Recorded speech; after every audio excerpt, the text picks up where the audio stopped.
this computer. Okay, so now let me share the screen.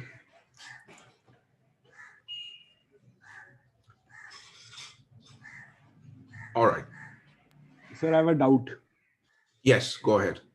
So can you please go to the last showed yesterday? The last slide. Yes, sir. View. So I just wanted to ask that in the slide you mentioned that the derivative of price received by sellers Yeah. with respect to tax is equal to 1 minus P dash T. Right. So shouldn't it be P dash T minus 1? Yes, it should be P dash Q minus 1, but then I'm turning around and I'm saying, okay, what is a loss to the sellers, right? So the loss to the sellers will then, I'll take that magnitude and put a negative sign, right? Okay. I want to express the loss as a positive number, right? Okay. So that's why, if I were saying, okay, what is the change in the seller's price received by the sellers, then I would write it exactly the way you did. But then it'll come out as a negative number. So I wanted to say, okay, define it as a loss. So I put a minus sign and so that the number comes out to be something positive. Okay. Thank you, sir. Yeah. Sir? Yeah. Sir, in last class, we proved that our result is not dependent on lambda. That's right. In that proof, sir, we took demand and supply curve to be linear. Yeah. Will this be true for every demand and supply curve or only for linear curve? Yes. So I've shown you quite a few examples of how to do comparative statics exercises.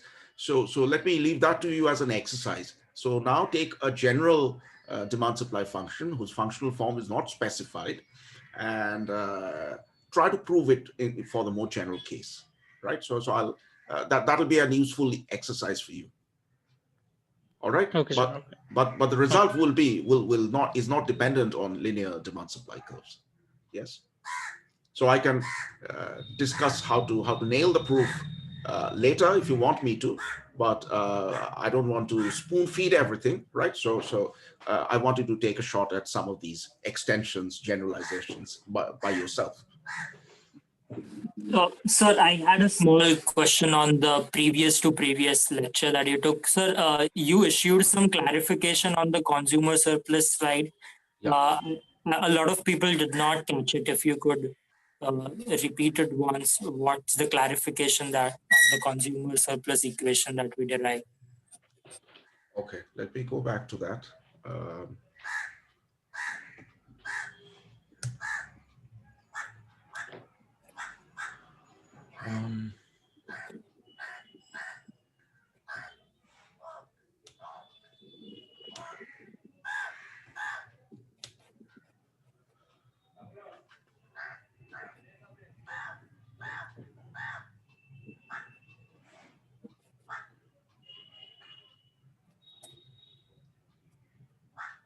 Okay, so this is the thought there, right?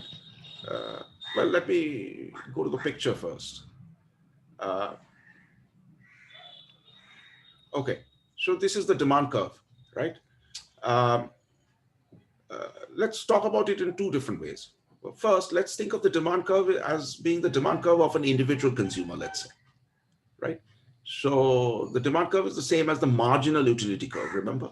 Because the demand curve is derived from price equals marginal utility, that rule. That's the optimizing principle for consumers.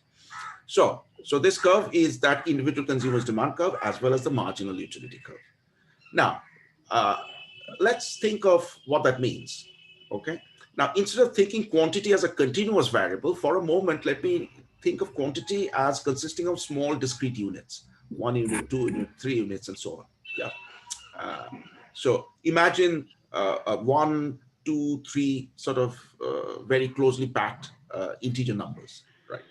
So the first unit which the consumer buys gives the consumer a certain utility, which is captured in the marginal utility of the first unit, right?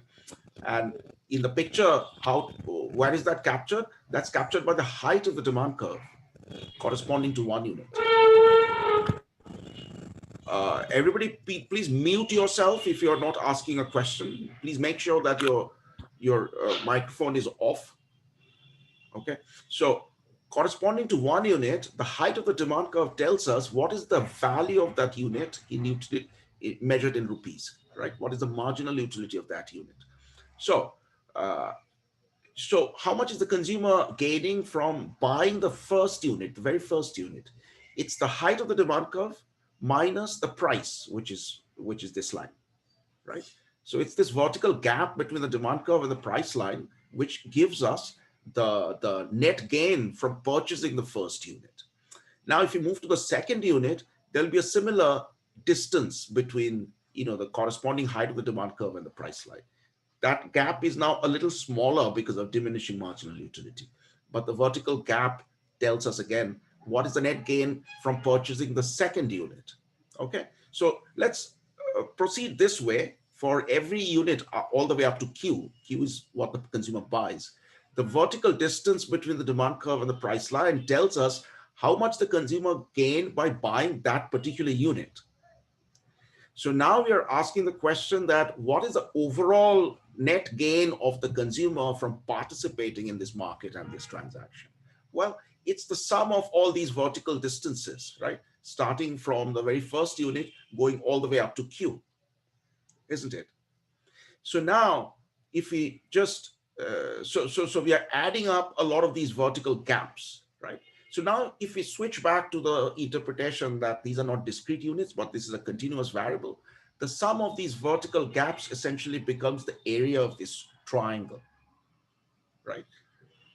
So the area of the triangle captures the total gains, right? Coming from purchasing these successive units of the good. So that's what consumer surplus is. Yes.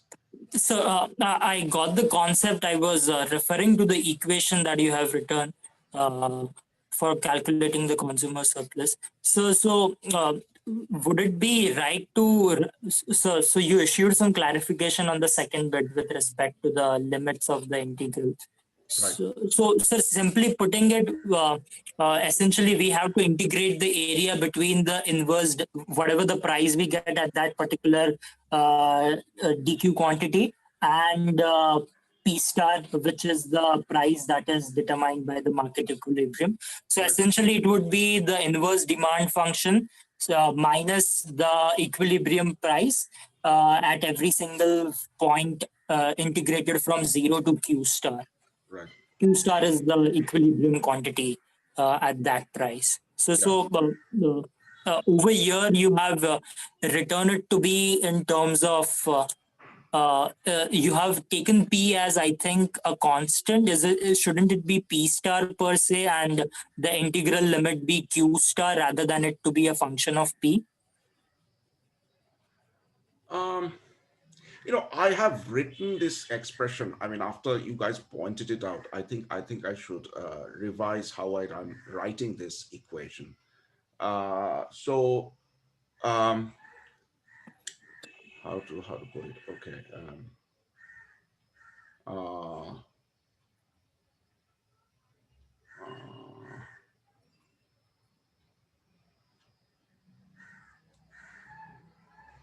let me think about what's the optimal way to write it, right? And let me get back to you. I'll revise these slides anyway, so I will rewrite this expression, right?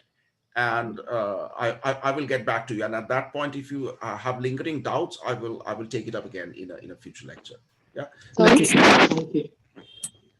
Okay. Let me give you the second interpretation, which I mentioned two interpretations. Okay. Think of an alternative interpretation of the demand function, which is not necessarily related to the exact model that I was talking about right now, or which we're dealing with in this section. Think of the following. Let's say every consumer buys either 0 or 1 unit of a good. So these are called unit demand models, right? So for example, people don't buy, they don't need more than one microwave, most households, or one fridge or washing machine. So everybody will either buy that commodity or not, 0 or 1 unit. So then the demand curve captures the, if you arrange the consumers in decreasing order of their worth for that good, let's say a microwave. So corresponding to unit 1, the height of the demand curve captures what is the value of the good to the consumer who values it most. Similarly, for the second unit, what's the value of the good to the consumer whose valuation is second highest, and so on and so forth, right?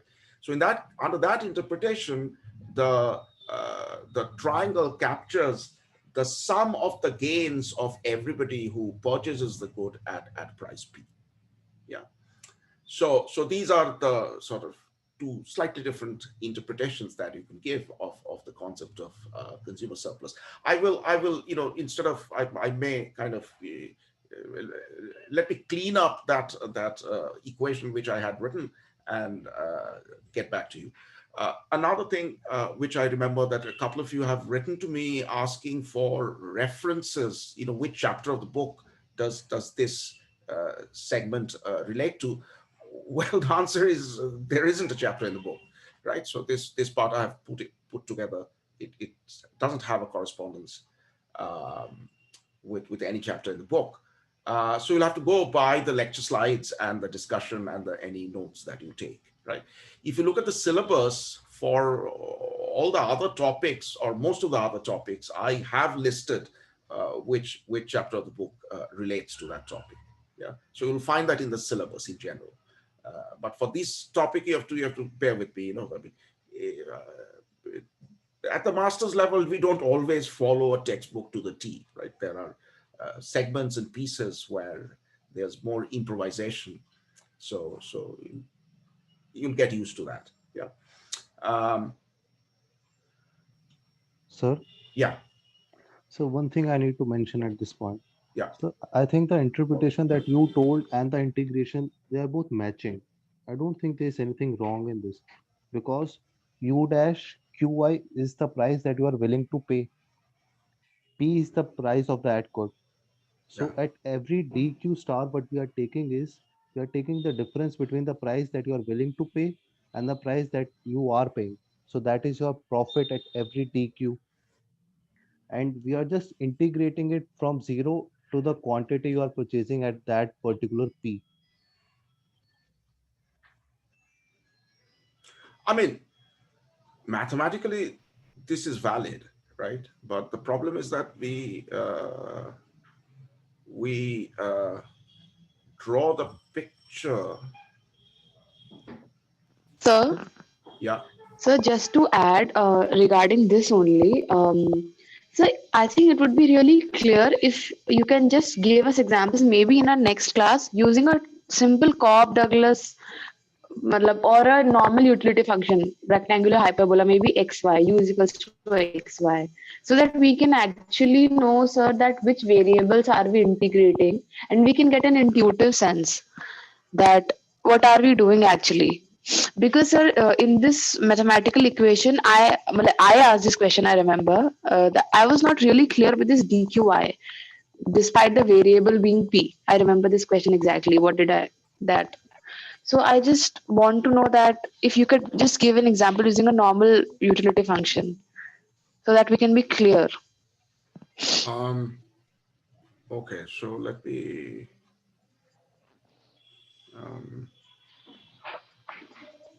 Also, sir, do we have tutors for this course? Yes, usually the tutorials start after a couple of weeks, right? So I will have a meeting with the TAs, and we'll let you know soon. The course website is there. I can always announce even when outside of class hours what the schedule is. But these things are sort of the schedule of the tutorials is drawn up at the department level. So I'm waiting for the schedule. Hopefully we can start next week. Yes, I have also posted a problem set on the course website. So check that. Yeah, I'll have to double check if it was properly uploaded, but I'll do that after this class. No, But sir, it wasn't. It wasn't opening. it wasn't opening, huh? Anyway, I'll fix that, right? I mean, the file is there. The link is probably not working for some reason, so I'll fix that. Check a couple of hours after class, and it should be there. So the tutorials will hopefully start next week, but I'll soon update you on that. Yes, sir. I asked because for doubts such as these, we can ask Yeah. the tutors.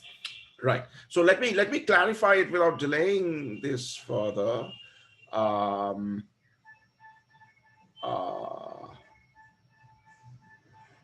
Yeah, so I think this is probably right. I see. Okay, in the picture, Q is on the horizontal axis, right? Okay. So what have I done here? I have. Sir, can I say something? Yeah. Yeah. Sir, in the integrand, if we replace, say in the integrand, if we replace VQ naught in place of P and put the limit from 0 to Q naught, then it will be clear for many of us, I think. Not is P. Sir, I think I had sent you an email. Perhaps you could take a look at it after class hours. And Okay. I have attached a bunch of files and email. Okay. So in the email, you sort of elaborate on the question. Yes, sir, yes. Sir. So maybe if we do not want to waste class time, then you could take a look at it and address it in the next one. Okay. Let me, often the confusion is about exact notation, Anyway, let me look at your email. Who's this? Divesh. To try to get a better sense of what the confusion is, and I'll clarify it in the next class. Okay. Thank you, sir. Yeah. Let me move on to what the main thing which I wanted to discuss today, which is the important question of welfare. Yes. So, do markets do a good job of resource allocation? That's the question. Full screen.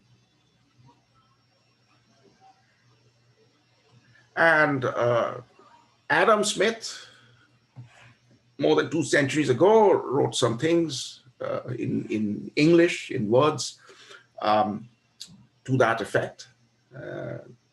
I'll show you the quotation a few slides later. And later, around the turn of the century, economists like Kenneth Arrow, Gerard de Brue, they gave very rigorous mathematical proofs of the idea, going back to Adam Smith, that in a certain sense, markets have some attractive properties in terms of resource allocation. It's very important to underscore that in a certain narrow sense, yes, and under certain very specific conditions. So there's lots of qualifiers and caveats. I'll talk about them more. But in this very simple framework, let's try to get at that idea. So as I said, this is partial equilibrium. Here we are just looking at the resource allocation problem mainly through one commodity and one market, right? Everything else is kind of lumped together. Whatever is not spent on this market and commodity is reserved for everything else. And we are not going to worry too much at this point about how that everything else is further allocated across many other goods. In the second part covered by Professor Ram Singh, you will see the general equilibrium version of this idea, right? But I hope to sort of prepare your intuition and understanding by looking at the partial equilibrium version. Okay, so what do we mean by an allocation in the context of the simple model we are studying? Well, an allocation is this vector, Z, okay? Now, the components of Z themselves are also vectors, yeah? Q is the vector of quantities that end consumers consume. So Q is really the vector Q1, Q2, up to Qn. X is the vector of production by the M firms. So X is a vector which goes X1, X2, up to Xm. What are T and S? They're also vectors.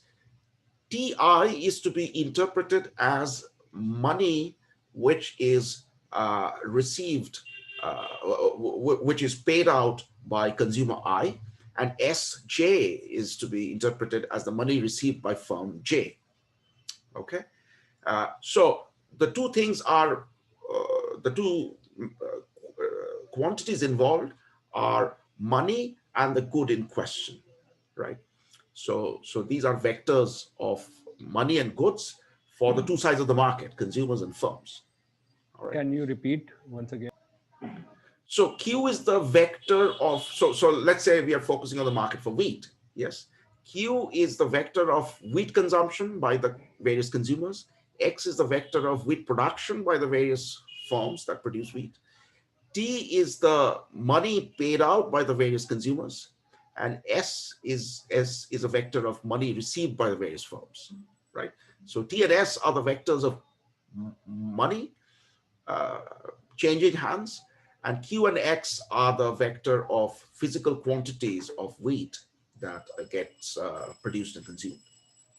Yes. So if we specify numbers for these, we define an allocation, right? And there are different possible allocations of wheat and money.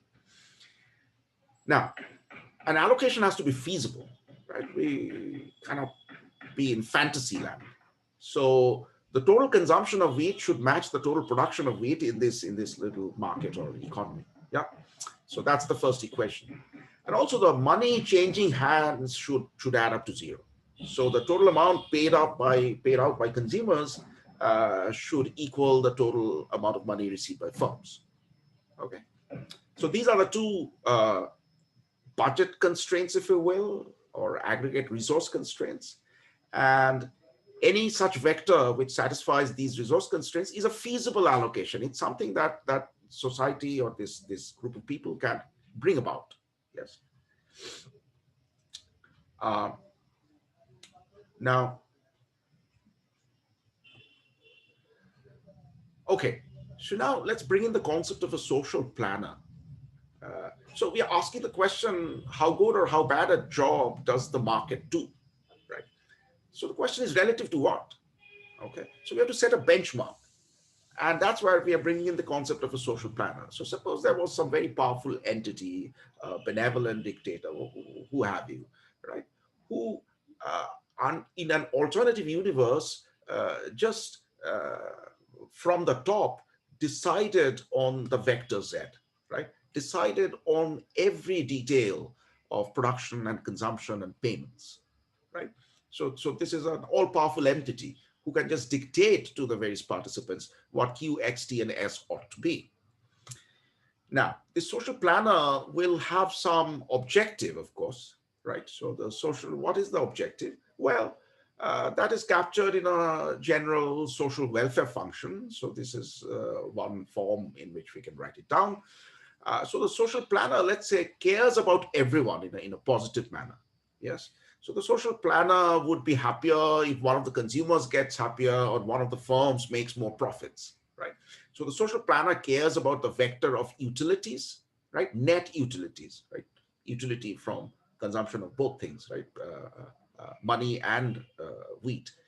So the vector of consumer utilities and the vector of firm profits. And so each argument, the minimal assumption we can make is that each argument is positive, right? So you hold everything else constant and increase one of the V's or one of the pi's, the social welfare function will go up in value. So the social planner is not spiteful towards anybody. The social planner loves everyone. Now, beyond that, do we want to sort of specify anything about the nature of this welfare function? Well, one form, let's start with one particular form of the social welfare function, right? It doesn't have to be this way, but this has some history, some precedence in the ideas of, utilitarian philosophers. So for now, let's start with the assumption that what the social planner is trying to do is maximizing the sum of these things, right? Sum of all the consumer utilities. Remember, consumer utilities in our framework is being measured in money, right? So we are not adding apples and oranges. So the sum of utilities of the consumers and the sum of the profits of the firms. So in some sense, the social planner is interested in the overall size of the cake, right? And wants to maximize that. So if the social planner can cause a 2 rupee loss to you and a 3 rupee gain to me in the process, then the social planner will want to carry that out. And so the question is going to be, what allocation will such a utilitarian social planner choose? Okay, so we have specified a problem now. Let's explore a benchmark different Sir? from markets. Yes. Are we saying that the happiness is measured by profit or money maximization? In our framework right now, it is, right? We can get into philosophical discussions about all Oh, of this, right? It's not yeah. entirely hokey, right? Because, the way we defined consumer utility, for example, is in the following way that, for this object, how much money are you willing to give up, right? That's how we constructed our money metric utility function. So it's not nonsensical in that sense, right? And now some bigger notions of happiness, what makes people us happy in a comprehensive sense. Let's not get into that. Let's stick to mundane physical allocation of goods at this point, right? We can expand the scope of our discussion later. Okay, sir. Yeah. Okay. Yes, Nidhi. So V is the vector of utility of all the consumers and pi is the vector of utility of all the producers, right? That's right. Okay, sir. Thank you. Yeah. Okay. So the hallmark of utilitarianism is that it's linear. It's just a simple addition of the utilities, profits, or whatever of various agents. Yeah. Um,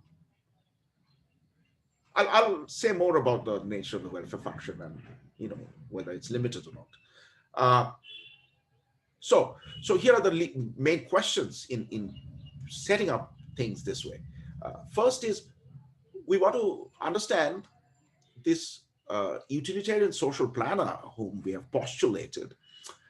What allocation would this planner want to choose? Okay. And then once having sort of understood that, we want to go on to the question that how does the planner's allocation compare with the market's allocation? Will this planner want to allocate resources differently from the market? Right? That's going to be the second question. Okay, so let's set up the planner's problem or the utilitarian planner's problem. All right. Let's open up our V's and pi's, the profits and the consumer utilities. Consumer utility is, utility from wheat minus, consumer utility is utility from, so okay, so let me just clarify, I should have said that. Now, the planner, remember, chooses all of these, right? Under the market system, the market price determines how much consumers have to pay, how much producers will receive. In the planner's problem, the planner can independently choose these two vectors, T and S, right? It doesn't have to match or have any link with what quantities are being specified. The only thing that the planner has to respect are these two resource constraints, right? Okay, so here's the planner's problem. The planner is choosing the entire vector. Okay. Now, this is the profit of a firm, right? The cost of what they've been asked to produce, that is being subtracted. And the payment that firm J receives from the planner, that's their revenue. So this is their profit. And similarly for the consumer. Yes. There's an additional term actually, UIQI plus YI minus TI to be absolutely accurate. I should have written that way. But the YIs, the incomes, are the endowments that people in this economy start with. So those are kind of constant, they're given. So that's why I have dropped it from this expression, right? It will have no effect on the maximization problem. Okay, subject to the feasibility constraints, yes. Now, at this point, because the number of constraints has started to grow, the problems are getting a little more complicated, but still pretty simple. We'll have to go beyond, so what I'll do in this problem is I'll do a combination of the substitution trick and also use the Lagrangian method. Yeah. I trust you are familiar with the Lagrangian method. If not, it will have to brush it up in the tutorials. Sir? Yes. Sir, so this UIQI is utility measured in terms of money, right? That's right. So, sir, basically, the first bracket in the maximization problem, UIQI minus TI, Yeah. UI is the maximum amount of money or the money that I'm ready to pay. It's my willingness to pay. That's right. And TI is what I actually pay. That's right. Okay. Yeah. Okay, so one of the constraints can be got rid of very easily. See, there's a minus summation of Ti over here, and there's a plus summation of Sj coming from the next piece. And these two by the constraint have to be equal. No matter what you do, you have to respect this. So I can drop the Ti and the Sj terms from the objective function right off the bat, and I can drop the constraint. Yes. So the problem actually simplifies to this form. I'm still carrying one of the two constraints, but I have managed to get rid of one of the second constraint through substitution, right? Everyone with me? Okay. Yes, sir. So now I can't take shortcuts anymore. So I have to use slightly more powerful tools.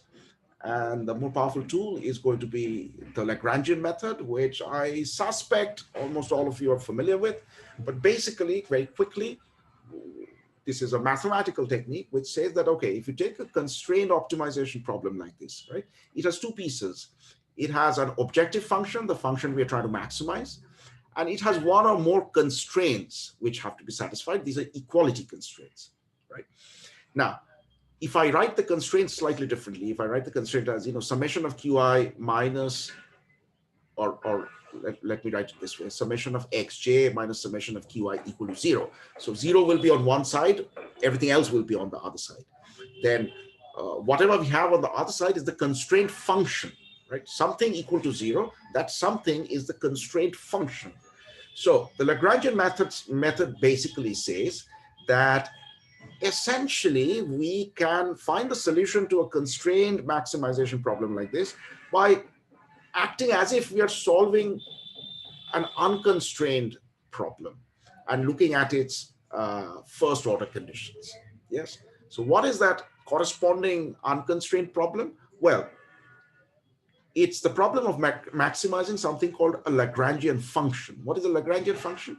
It's the objective function that we were originally trying to maximize. First of all, it's that, plus lambda, some artificial variable, lambda, which is called the Lagrangian multiplier, times the constraint function.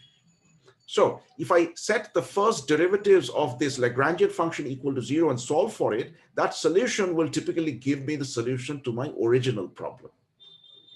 Okay, this is the Lagrangian method. I just summarized it for you. For any of you, if you're not, if this is entirely unfamiliar to you, let me know, and we can brush it up in some session. Okay, but most of you would know the basics. You've done it in your undergraduate, so we'll apply that method. Okay, so keep track of which are the variables, because the TIs and the SJs canceled out. The variables now we are choosing have shrunk to just the quantities, right? The Q and the X vector. Okay, so we have to set the derivatives of the Lagrangian function with respect to all the Q's and the X's equal to 0, right? So what is the derivative with respect to Qi, for example? Well, if you look at it, Qi occurs here, right? So when we differentiate, we'll have a ui prime of Qi, right? A marginal utility of the ith consumer. That'll crop up from there. And then Qi again appears in the second piece, but in a linear way with a coefficient of lambda. So when we differentiate, we'll pick up a minus lambda from here. So the derivative with respect to Qi will give us marginal utility of Qi minus lambda equal to 0. So marginal utility equals lambda, right? So that's this part of it. Now, when we differentiate with respect to Xj, we'll pick up a minus C prime of Xj from here, right? So the negative of the marginal cost. And again, Xj figures here, so we'll pick up a lambda when we differentiate this part. So once again, we'll have end up with the condition that marginal cost of the jth firm has to equal lambda, right? So marginal utility of each consumer has to equal lambda, and the marginal cost of each firm has also to be made equal to lambda in the solution to the planner's problem. Now, if we remove the lambda from the picture, then we reach the conclusion that the optimal allocation for the planner is such that marginal utility of each consumer equals marginal cost of each firm. Yeah, that's what we end up with. Now, what does that tell us? So now let's go to that question, that how does this compare with the market allocation, right? Instead of the planner, if we left things to the market, what would be, will the market do things any differently? Well, we know one thing. Under a market, whatever the equilibrium price turns out to be, consumers equate their marginal utility to that price. Firms equate their marginal cost to that price. And therefore, even under the market allocation, we end up with exactly the same condition, that each consumer's marginal utility, that the Q and the X vectors have to be such that each consumer's marginal utility ends up being equal to each firm's marginal cost, right? So the same set of equations determine the solution to the planner's problem and the market equilibrium. So we reach the conclusion that the market equilibrium gives us the same quantities as the utilitarian planner would like to bring about. Yes? Sir, can I ask a question? Sure.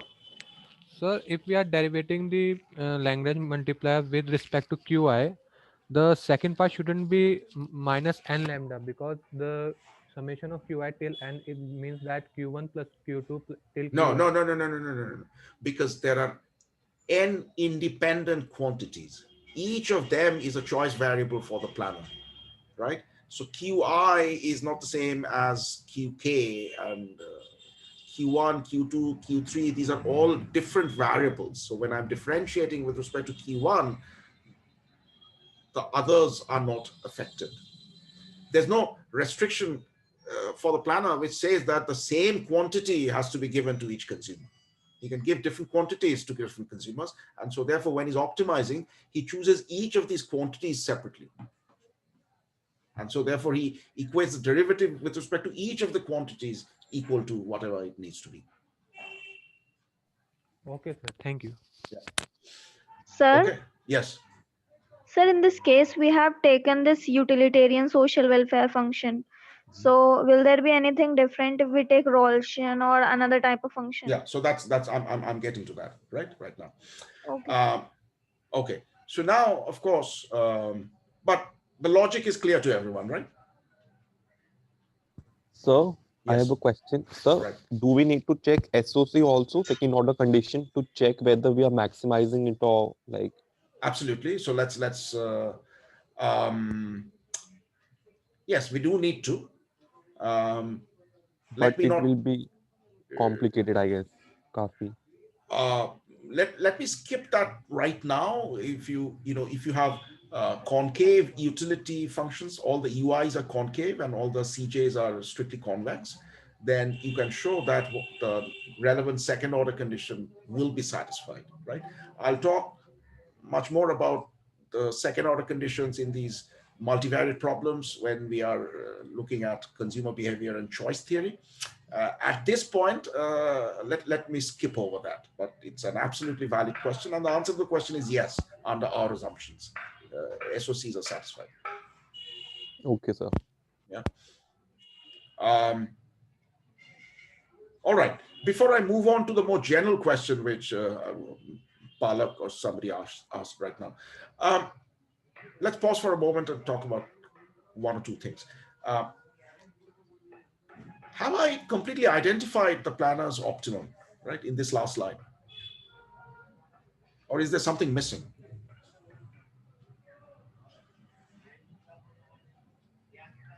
This set of equations, it's really a set of equations written in a compact form, right? Because there's many different i's and many different j's.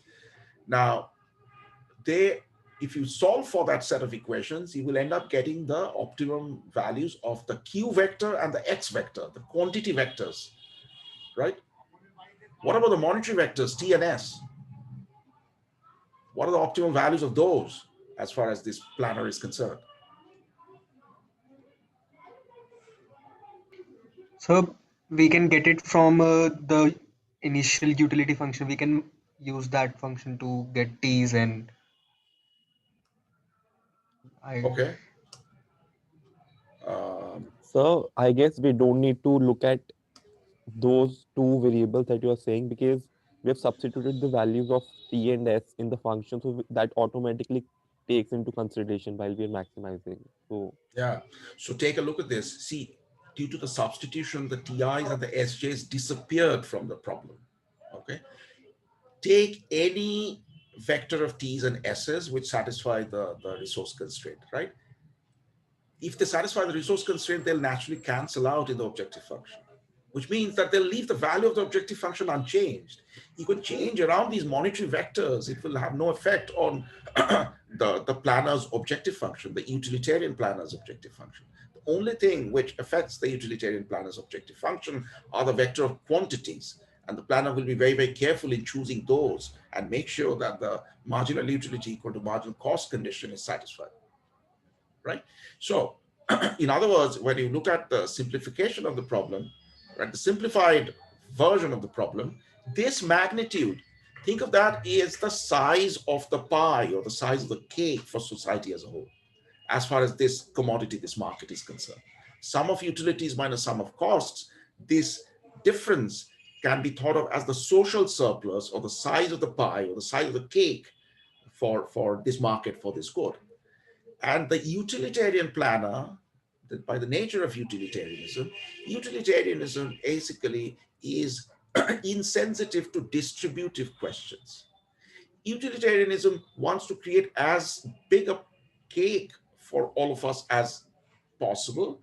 And then how the cake is cut up and who gets what piece, whether you get a large piece, I get a small piece, or vice versa, or we both get equal pieces, is a matter of indifference to the utilitarian planner.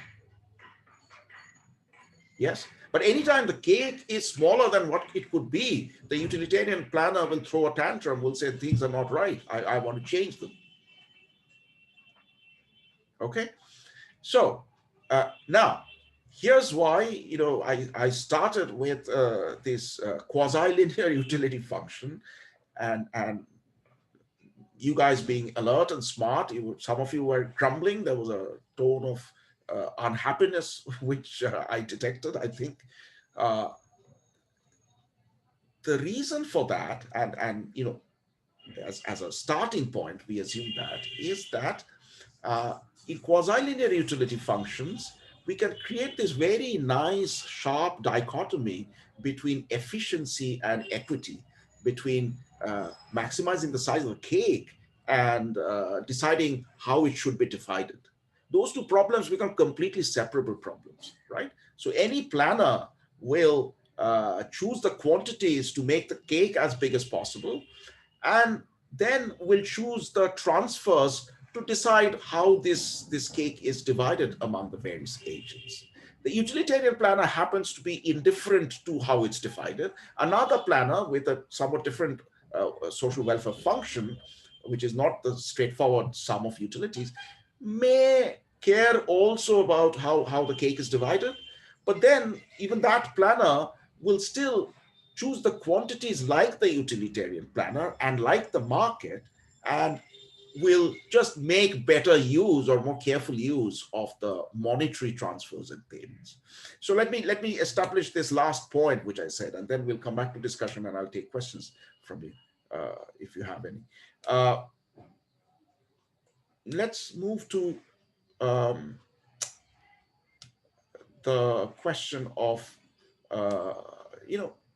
maybe we don't subscribe to utilitarianism. Maybe we find it unsatisfactory. It's an ethical criterion. Maybe we are not happy with that. Okay. Now, what could be other alternative definitions of efficiency or desirable allocations? One condition which has become absolutely central as a concept in economics is Pareto optimality.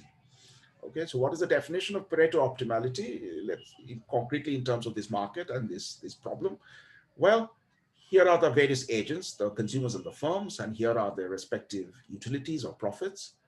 There's a set of feasible allocations, and any allocation creates a vector of utilities of the consumers and the firms, right? Now, suppose we are comparing two feasible allocations. One is Z and the other is Z prime. Right? There are two feasible ways of dividing up the resources and deciding who gets what. Suppose we find that under allocation Z, nobody is worse off, right, compared to allocation Z prime. But we can find at least one consumer or one firm who's strictly better off under Z compared to Z prime, right? So if we move from Z prime to Z, suppose nobody is unhappy, and at least one person will be happier. So then we'll say that the allocation Z, Pareto dominates or is Pareto superior to the allocation Z prime, right? It's that, it's a win-win situation or win and no loss situation. In the movement, some people win and nobody loses. So that's a Pareto improvement or a Pareto superior allocation. And so what is the definition of a Pareto optimal allocation? It's an allocation from which you cannot find any Pareto improvement, right? If you have found an allocation and the only way you can make some agent better off is to make some other agent worse off, then that is a Pareto optimal allocation. That's our definition, right? So it's a very weak criterion. If we want to sort of judge various outcomes or allocations using this criterion, a lot of outcomes and allocations will pass it. Right? Some will fail. We can sometimes find allocations which are not Pareto efficient, and those are low-hanging fruit. Right? There are obvious improvements which nobody will dispute. That everybody will say, okay, let's move from Z prime to Z if Z is Pareto superior to Z prime. But we'll find a whole bunch of allocations from which across the board increase in welfare is not possible, right? Trade-offs between the interests of different agents or individuals will arise. And that large set of allocations is called the set of Pareto efficient allocations, right? So that's a minimal criterion, one could argue, for desirability in terms of society's resource allocations. Now, having mentioned that definition, let me sort of concentrate on a more general formulation of a planner's problem, right? Which will essentially capture for us all possible Pareto efficient allocations, right? So there's a connection between the definition which I just gave and the problem formulation which I'll discuss in this slide or the next. But basically, this maximization problem that I'm going to just talk about is a way of defining all Pareto efficient allocations. And if you don't immediately see the connection, it probably will emerge later. But let me discuss this problem, right? Okay, so let's think of a planner who has a social welfare function where we'll now be coy about what exactly that function is like. When we were looking at the utilitarian planner, we said, oh, it's the sum of v's and the sum of pi's, all added up. Now we are going to be a little more cautious. We're not going to specify. We are still going to insist that, the social welfare function is increasing in all its argument. So the planner is not vindictive or doesn't dislike anything. But other than that, and we can put a little more structure so that our maximization is well behaved. For example, we might, although I haven't defined it at this point, we may want to insist that the indifference curves of this welfare function are convex. If you're not familiar with those terms, don't worry, we'll talk about them later. But let us stick to first order conditions. So the planner wants to maximize this social welfare subject to the resource constraints, just as before. So the utilitarian planner's problem with a more general version of the social welfare function. That's what we're trying to understand. Okay. So now, because of the two constraints, now we have to bring in two Lagrangian multipliers, right? Since this is no longer in that additive form, that little trick that we carried out in the beginning of getting rid of one constraint through substitution, that won't work anymore. Yeah. So we have to carry both the constraints. So this is, we'll put that into the Lagrangian function, right? So we have two Lagrangian multipliers now, lambda 1 and lambda 2. Now, let us focus on the first order conditions or the optimality conditions with respect to the quantities, okay? That's a partial characterization of this problem, but let's focus on that part and see whether we can see any pattern or any lesson emerging. So if we differentiate the Lagrangian with respect to, let's say, Qi, right, what shall we get? Well, there will be a term coming from this piece, right, which is originating with the objective function. Remember, Qi is sitting inside Vi, okay? So when we differentiate, we'll have to apply chain rule. First of all, we have to differentiate the welfare function itself with respect to Vi, the ith utility. And then we have to differentiate the ith utility itself with respect to Qi. And remember, Vi is Ui of Qi minus Ti, right? Ti is a different variable. So the derivative of Vi with respect to Qi is nothing but this marginal utility term, right? So we'll get this product coming from the first piece. And then the rest is pretty simple. There's a Qi here appearing in a linear way. Its coefficient is lambda 1. So when I differentiate and set equal to 0, I get this term will end up being equal to lambda 1. All right. Now, if you differentiate with respect to xj, it's not hard to see that we end up with the condition that this product is equal to lambda 1. Why? Because xj affects social welfare through zj. This should, I shouldn't have written z. This should be pi really. So it enters social welfare through pi j, right? The production of the jth firm affects the profit of the jth firm, and through that it affects social welfare. All right. So again, using chain rule, we get this product term, right? And that will be equated to lambda 1 because that's the coefficient of xj from this linear part of the Lagrangian. Okay, so we have that. But remember, now we bring in the optimization with respect to the monetary transfers. All right. So the derivative with respect to, excuse me, TI, let's say, right? What is that? Well, again, there'll be a piece coming from the first, this component, right?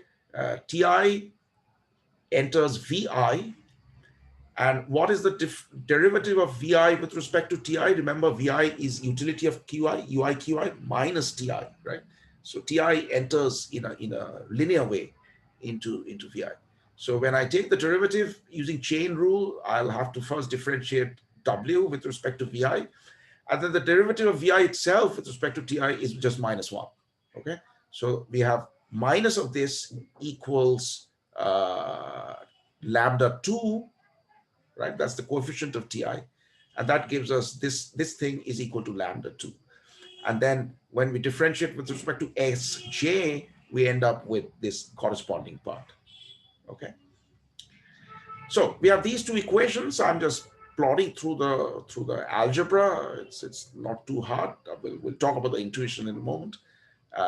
If you look at the second line, you have these two derivatives of the social welfare function have to be equal to each other. And if you go back to the first line and use that, then you can cancel out this term and this term, right? So we once again end up with the condition marginal utility of the ith consumer should equal the marginal cost of the jth firm. Any planner, not just a utilitarian planner, will want to satisfy that condition. And again, that condition coincides with what we'll get if we leave things to the market.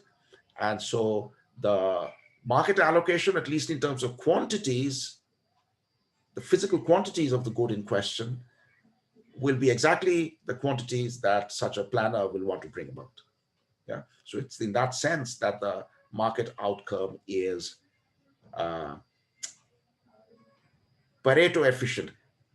That part I will, as I said, without fully proving it at this point, I'll say that, the outcome to all possible planners problems like this captures all the Pareto efficient allocations, right? And so the market outcome indeed creates a Pareto efficient allocation. But does the market outcome fully match the solution to this planner's problem? The answer is not necessarily, right? Because if the planner is not utilitarian, the planner will also care about the vector of monetary payments, how much each consumer pays, how much each firm receives. And nothing we have derived here indicates that the monetary payments that this planner will ask from various parties will match what the market would ask them if we left things to the market, right? So as far as Q and X is concerned, the planner will want to do exactly what the market did. As far as the monetary payments is concerned, the planner may or may not choose the monetary payments that these agents were going to do in a market. So in other words, the market outcome maximizes the size of the cake, the pie. Yes. Any social planner would also want to do that. So the market outcome creates the largest possible cake. But the market divides that cake in a particular way. It depends on what prices end up to be. If prices end up high, then the firms end up getting a big share of the cake. If prices end up low, then consumers get a big share of the cake. The market will do it in a particular way. A planner may want to change that division around in this simple framework, in this simple world. The planner may want to depart from the market in terms of how the cake is divided, but the planner will take the same actions, specify the same quantities to create as large a cake as possible, just as the market. Right? So, yes. So we are basically differentiating the social welfare function with respect to XJ, QI, SJ, and TIs. That's right. Right? Yeah. And so in Pareto optimality, the concept that you taught before this. Yeah. So is it possible that if one consumer is made worse off by an asylum unit, but all the other consumers are made better off by, let's say, 10x the utility that they got? So will that be a Pareto optimality or no? No. That will not be a Pareto improvement. Okay. Okay. If somebody gets worse off and somebody gets better off, that change in itself is not a Pareto improvement. Yes. Now, the thing is, if the original quantities were not right, if they didn't satisfy this principle, let's say, right, whether under markets or under any kind of economic system or environment, suppose the quantities do not satisfy this. So, for example, let's say our starting vector of quantities is such that firm J is producing too little, right? Ideally, in the optimal allocation, firm J should produce more, let's say. Okay. So then if we now bring in the planner, utilitarian or otherwise, the planner will ask firm J to produce more because that is what is required for optimality. But the planner can always also pay firm J more, yes, to compensate for this extra cost of production, right? And if the compensation is chosen large enough, then firm J will happily want to do it, will be better off. Now, where's that extra money going to come from? Well, it has to be taken from some of the consumers. Yes, so the extra production will be given to some of the consumers, and the extra money that firm J has to be paid will have to come from some of the consumers. If an allocation doesn't satisfy this condition, it'll be Pareto inefficient in the following sense. The planner can always do the quantity and payment adjustments in a way that everyone gets better off, that everyone goes home smiling, corresponding to that change. It won't consist just of telling firm J to produce more, right? It will also consist of adjusting the monetary payments, etc., etc. But if this condition is not satisfied, there's always room to rejig the quantities as well as the payments in a way that everyone goes home happy. So is there any difference between market outcome and social planner outcome? That's what I'm saying. That's what I just said. If you interpret the social planner more broadly, not just as utilitarian, which is a more general treatment, then the market outcome partially coincides with what this planner will want to do, but partially it may not. Which part coincides? It's the physical allocation of the quantities, right? How much each consumer should consume of wheat, and how much each firm should produce of wheat. That part coincides. Whatever the market brings about, the planner will want to leave that unchanged. What the planner may want to do is to change the money that is changing hands in the market, right? It may want to come in and say, okay, under our previous market system, consumers were, to buy this 10 kgs of wheat, this consumer was paying 50 rupees. I will now ask only 40 rupees from her, right? I'll still stick to the 10 kgs, but I'll ask 40 rupees from her, and I'll pay some of the firms less.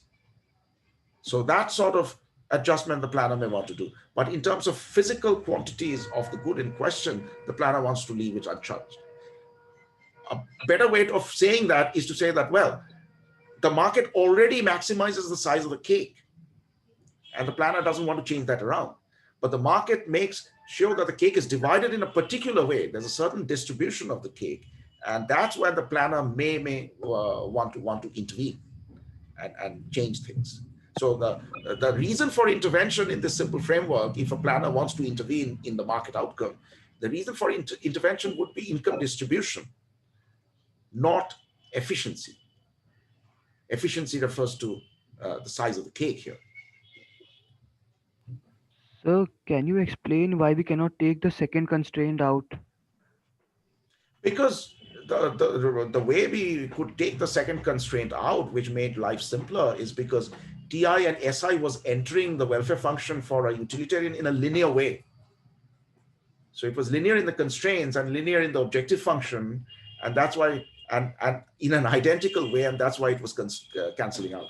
And now in this more general welfare function, TI and SI, SJ may enter in more complicated non-linear fashion. So, but if that was the case, that it was entering in a complicated manner, then the first order condition that we've mentioned, the second equation, that WVI is equal to WPJ, would that be the case if it wasn't linear? Because it's only that we assumed it was linear that we were able to get like 1, right? Otherwise, the equation would have been modified into WVI into UI. Okay, so let me answer your question. Let's make a distinction. First of all, TI and SJ, they enter the utility and profit functions, right? They're always linear in both those.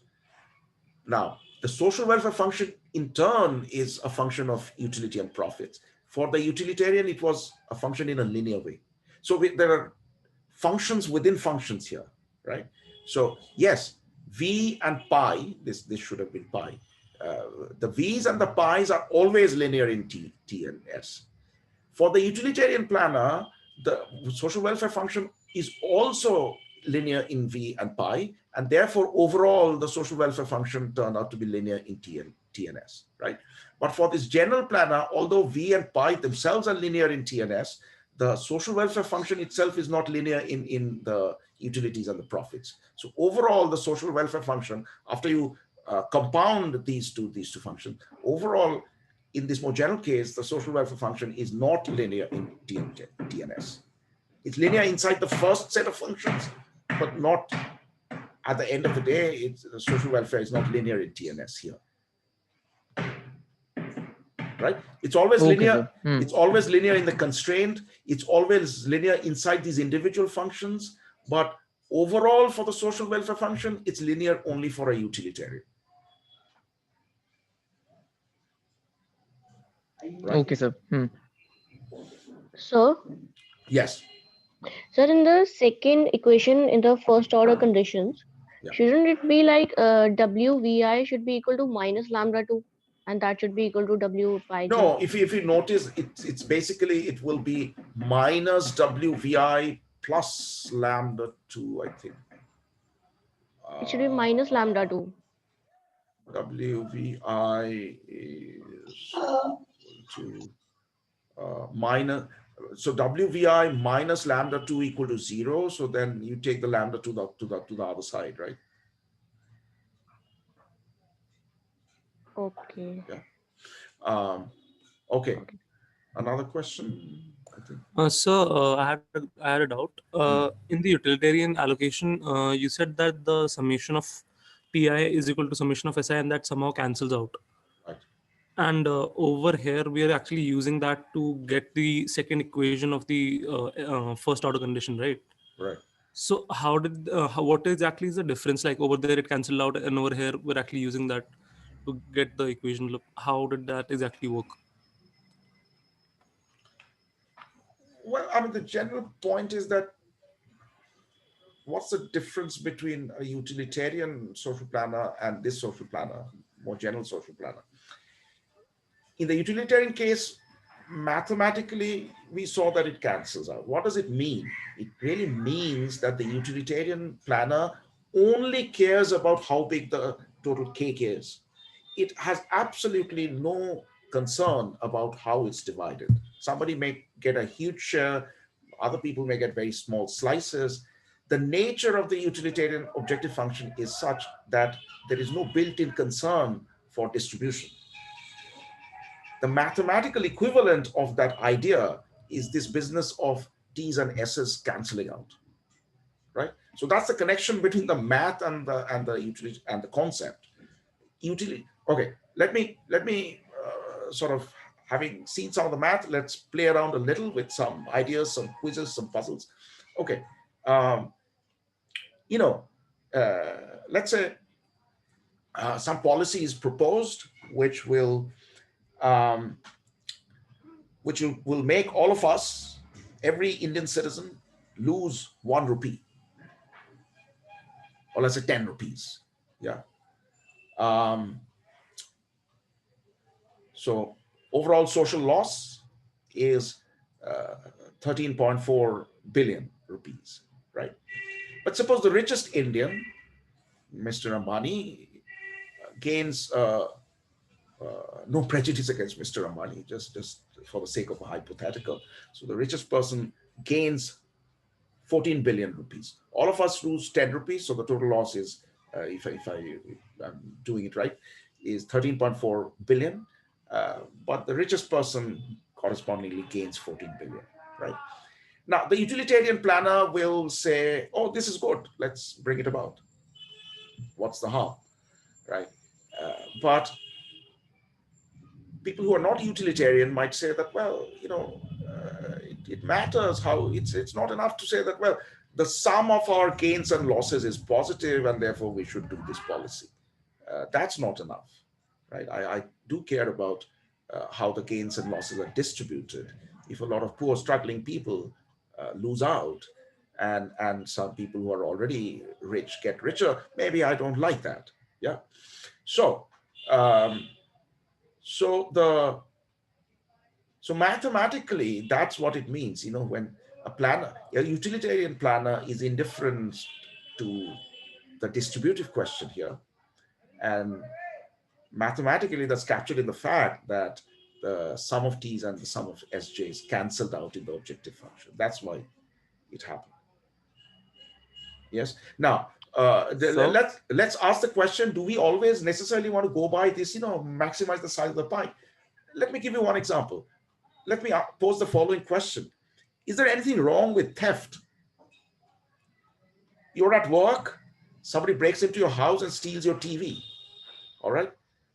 If you put our utilitarian hat on, should we say that, oh, this is not a good thing to happen?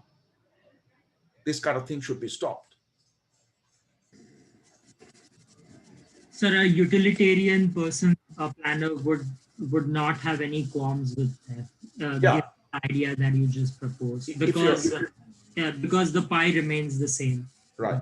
It depends a little bit, in terms of, whether we want to, in what space are we utilitarian? Are we trying to maximize the sum of TVs? Are we trying to maximize the sum of utilities, right? So it depends a little bit like that. But if I'm a TV utilitarian, right, I care about the total number of TVs that comes about, then one TV less for you and one TV more for me makes no difference, right?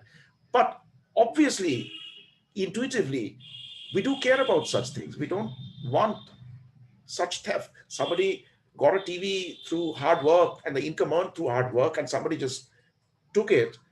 We would mostly feel that this is not the right thing. And the reason is that we are not utilitarians in this context. We also want, in our social welfare, we want to bring in notions of maybe deserve or merit or stuff like that. So, can I say something? Yeah. So, wasn't utilitarian more like a philosophy of theory of happiness of majority born by John Stuart Mill? So, incorporating that into this economic framework doesn't have a sound rational. I think that's why a theft is more good in utilitarian than other. Yeah. So that's what well, a couple of things. One is that this result, that the market outcome, at least in terms of the physical allocation of goods and services, is efficient, or Pareto efficient, or good, is not narrowly derived from assuming utilitarianism, right? That's what I showed you on this slide. So for a larger class of social welfare functions, we still get the condition that the planner will not want to interfere with the market outcome in terms of these quantities. Yes. So that's one thing. Now, this class of welfare functions for which we derive this result has its own limitations. Yes. The example which I just gave you, that we may find something troubling about theft, let's say. That has to do with how to say, see, even this kind of utility function won't capture that. Right? If two people are symmetric, they watch the same amount of TV, let's say, and whatever, and the TV just, they're identical in other respects, and A has the TV, and then B stole it, so now B has the TV, so A and B have switched positions, right? So that's almost like in this utility function, you've flipped VI and VJ, okay? If we want to insist that this is symmetric, then it won't make any difference to the evaluation of social welfare when the TV gets stolen, right? We'll still come out zero. We'll say, okay, this just A has become B, like B, and B has become like A. So it makes no difference to social welfare. So the idea that the TV belongs to the person who worked hard to earn it, that kind of meritocratic idea is not captured even in this welfare function. This welfare function may be what is called consequentialist. Yes. There was a debate between John Rawls and Robert Nozick, two philosophers, right? Hugely simplifying stuff. Let me just say that roughly the Rawlsian line of thought is that what matters is outcomes. What is the difference between the rich and the poor? Whereas Nozick said, how people became rich and poor matters, right?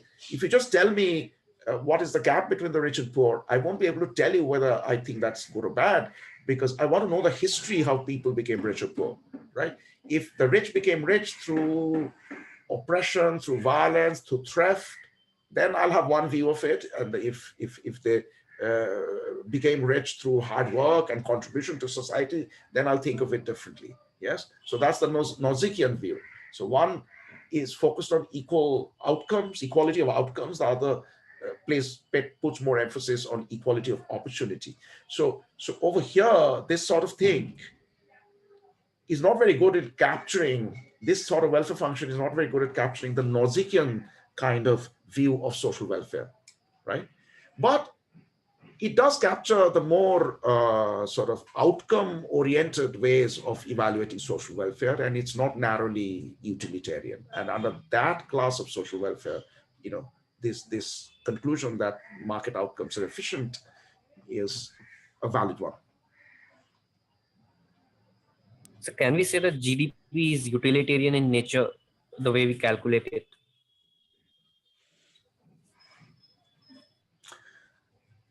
In a broad sense, yes. See, as I said, utilitarianism, it's the way you operationalize utilitarianism can often differ, right? So in the TV example, I'm utilitarian in the sense I'm trying to maximize the total amount of TVs or the total amount of the value of TVs and various goods and services, or am I trying to maximize some underlying sum of utilities?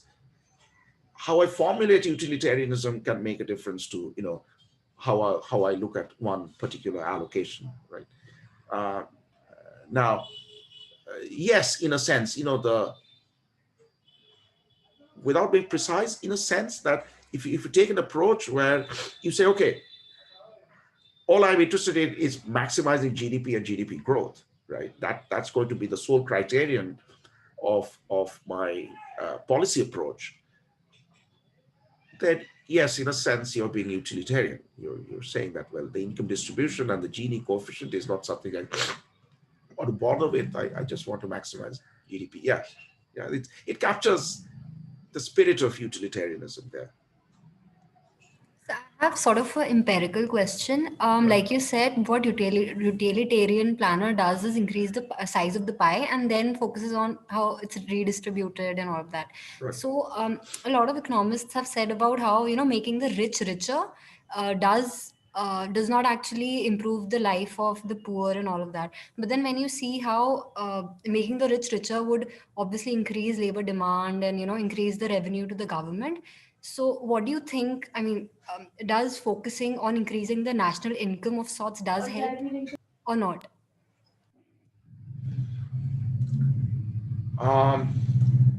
See, one can't answer that question. There are two separate issues. Okay, one is the ethical or the normative aspect of it. That at the end of the day, how do we evaluate outcomes? How do we weigh the interests of different people, how do we trade off your interest and my interest in formulating policy? Yes, that's an ethical choice. That's a moral choice. That's a discussion about distributive justice, right? That's a question about social objectives. What is it that we are trying to pursue? Okay. Now, people who have defended kind of a more GDP-focused approach. For example, if you read the book by Jagdish Bhagwati and Arvind Panagaria, right, which came out, there were these two kind of competing books which came out, I think, in 2013-14. One was Bhagwati and Panagaria, and the other was Drees and Sen. And both are kind of reviewing and assessing India's economic policy in a broader sense, and India's sort of economic trajectory in the last couple of decades and looking into the future. The thrust of, excuse me, my voice is a little acting up. So Bhagwati and Panagaria take a more, put more emphasis on GDP and growth, whereas Drees and Sen put much more emphasis on distribution, on equality, on what happens to the sort of people at the lower end of the income distribution and so on. Now, when Bhagwati and Panagaria are trying to defend their view that GDP and growth rates are very important, they're not saying that they should be the be all and end all, right? They're not saying they're important axiomatically, that they're important because in our social welfare function, it should be the objective. They're saying that, policies and processes which maximize economic growth or make it, they end up even benefiting the poor. So their defense of GDP and GDP growth and emphasis on that is instrumental. They're not saying GDP itself should be the objective. They're saying that if you end up doing good to GDP, you'll end up doing good things for the poor.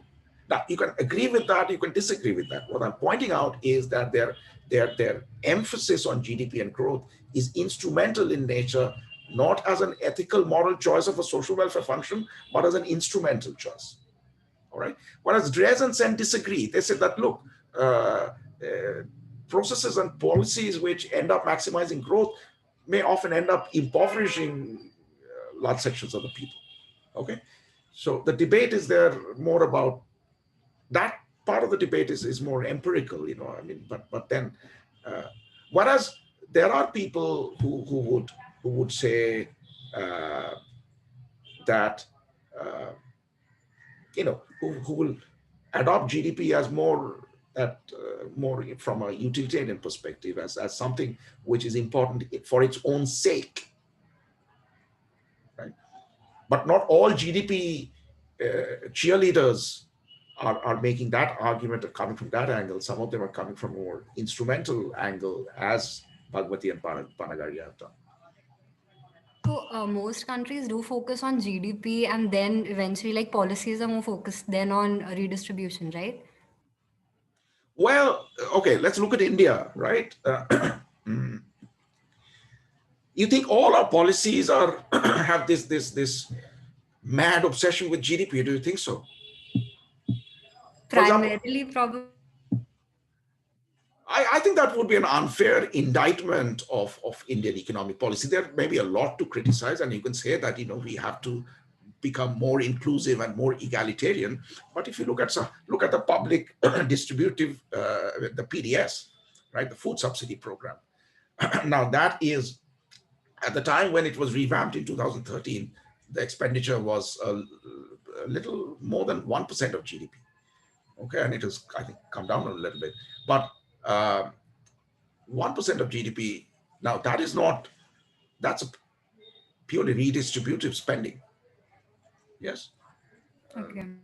Now, unlike, let's say, infrastructures in spending, right? So if it's a choice of government budget allocation between infrastructure, okay, infrastructure is making the economy more productive and it's more growth focused, but food subsidy is redistribution. You're collecting taxes from the middle class and the rich, and you're funding the food bill of the relatively poor. That's a redistributive program. So if you're spending 1% of GDP on that sort of thing, it would be a little bit of a sweeping claim to say that we are completely GDP obsessed. There are lots and lots of subsidies. So we'll talk about the subsidy issue and all in some applications as very soon. But lots and lots of subsidy programs, right? So I don't mean to say that Indian economic policy and our policymakers have always been extremely egalitarian, and it's complicated. It's complicated, right? There are there's a lot of worry and a lot of concentration on growth, maybe more than what is warranted. You can argue that we should scale it back further, but there is resources being put into try to help the poor. So I feel like national debates should more focus on other aspects than GDP, like we do right now. I completely agree. In many different senses. In some of the debates, like the farm debate, which is going on right now, for example, in the debate on cash versus kind in PDS, right? There's a lively debate about whether the government should keep this public procurement and distribute physical food grains to 2/3 of the population through the PDS system, or whether you want to go to DBT, direct benefit transfers, right? Instead of giving people rice and wheat, why not the government put money in their banks, right? the MSP program, etc. Now, a lot of these, yes, or talk about various subsidies, right? Water subsidy, electricity subsidy. Now, economists often are a little bit more efficiency focused. We often tend to talk too much about the distortion created by subsidies, forgetting that many of these subsidies are imperfect ways in which politicians and leaders try to bring about income redistribution and some sort of semblance of equality in society, right? So as economists, we have to be sensitive to that goal. The goal is often that. So even if you're criticizing some kinds of policies, saying that they create inefficiencies and distortions, we have to come up with other or better ways of carrying out the same redistribution. Apart from creating distortions and other effects, isn't targeting nonetheless still a huge problem in a country as large as India? Absolutely. See, I want to talk about a lot of these issues which are coming up, problems of targeting, better versus worse ways of income redistribution, etc., etc. The next, I want to talk about a few about taxes, subsidies, some of these policy issues. So in the next lecture, I think it would be a good time to get into some of these issues. Thank you, sir. Yeah. Okay. So as usual, I've run over time, so I don't want to hold you up anymore. Let's end it here. I will make sure that the problem set is properly downloadable, and I will. Yes, sir. It is properly downloadable. Oh, is it? Download it. Yes, sir. Okay. So if you have any of you have problems downloading it, please let me know, right? And okay. All right. So check on that and check for any announcements about tutorial sessions. I'll update you the moment these things are decided. And otherwise, see you next Monday. Thank you, sir. Thank you. Sir. Thank you, sir. Bye, sir. Bye. Bye, sir. Sir, Yes. I have a small doubt. Like, I Okay. want some clarification. Sure. Why we moved on to the idea of Pareto optimality? Even in the first model, we have the same allocation. Right. Is it because we want to take into account the distribution of cake also? That's why we moved on to second model with Pareto optimality. Yes, that's exactly right. When we go to the more general social welfare function, the distribution of the cake also becomes important. So that's why we moved to that. Okay, sir. And we have done this with including TI and SI, monetary transfer. That's right. Yes. Thank you, sir. Yeah. Sir, Okay. Yeah. Sir, but at the end, the condition is same for both the utilitarian social welfare and Pareto optimality. So how we are taking into how this is that marginal utility is equal to marginal cost, how it is taking into Right. consideration. Condition is the same in terms of one part of the allocation, namely the quantity of the good, right? How much each consumer should consume of wheat, how much wheat each producer should produce. That part doesn't change at all as we go to the more general social welfare function. But the monetary transfers, or what is the ideal or optimal monetary transfer, that changes. Okay, so the Q and X vector doesn't change as we move from utilitarian to non-utilitarian planners, but the T and S vectors do change. Okay, sir. Yeah.